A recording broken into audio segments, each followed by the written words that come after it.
This video is my Sunday superlatives for college football, the week that was. And I'll start with Virginia Tech defensive end Emmanuel Belmer, sort of a Daryl Tapp 2.0 type, about 6'1.5", about 254 pounds, plays with violence and leverage, averaging about a sack and a half so far per game. And if he keeps that up, hopefully he'll make all ACC if he keeps healthy and keeps playing like that. And hopefully he'll be also on the Senior Bowl radar.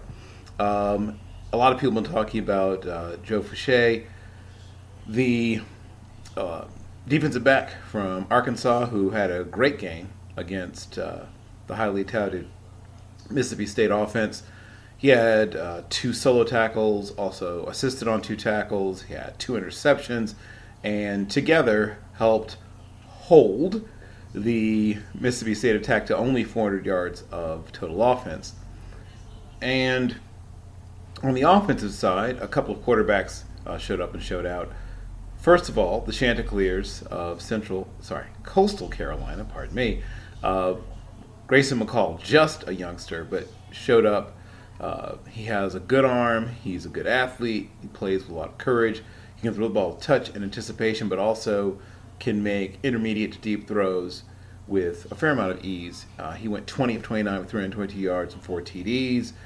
Everyone's talked about Mac Davis. I won't spend too much time on Mac Davis, but he's already set a couple of records for the Crimson Tide, which is pretty impressive for a guy who's had 6 starts. But in this last game, he had 435 yards, 4 touchdowns, and already has had 3 passes that went for touchdowns of 85 or more yards, which is a team record. He's going to hold a bunch of records by the time he's done there at Tuscaloosa. Jalen Waddle, big time. 5 catches, 142 yards.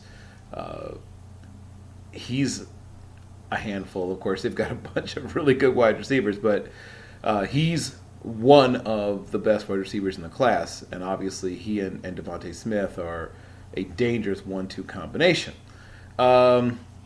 Reggie Roberson went nuts, and a lot of really good wide receivers are coming up at SMU recently. Obviously, Cortland Sutton and Emmanuel Sanders before that, but he is a rare athlete. He's fast.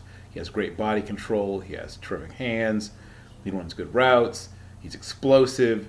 He had 5 catches, which doesn't sound all that impressive till you hear the rest of the stat line. 243 yards, which is crazy, and 2 touchdowns. And on one of the plays, it wasn't even terrible coverage. He just, did things you don't normally expect people to do. He made a beautiful move on the defensive back and just ran away from the defense. Who else? One of my guys, Bailey Zappi of Houston Baptist, went a little nuts as well. 35 of 46. He had 380 yards and 5 touchdowns. And he's a 4th-year junior. He has another year of eligibility. But I'm hoping that next year he'll be on the radar of, I know he's on the radar of the Senior Bowl because I've already bothered Jim Nagy, who runs the Senior Bowl. Sorry, Jim. But he's going to probably hold all the records at Houston Baptist by the time he's done. And let's see, is there anyone I'm forgetting? Well, a bit of a bounce back for Chuba Hubbard. I mean, not crazy for him, but certainly a solid game. Khalil Herbert at Virginia Tech also had a really good game. There's going to be a very competitive second tier of teams in the ACC once you get beyond Clemson. I think, once you get beyond Clemson, you're going to see a lot of battling for the number 2 and number 3 spot in that conference. But I'll talk more about the ACC in another video. Thank you so much, and I'll keep covering this as more comes in.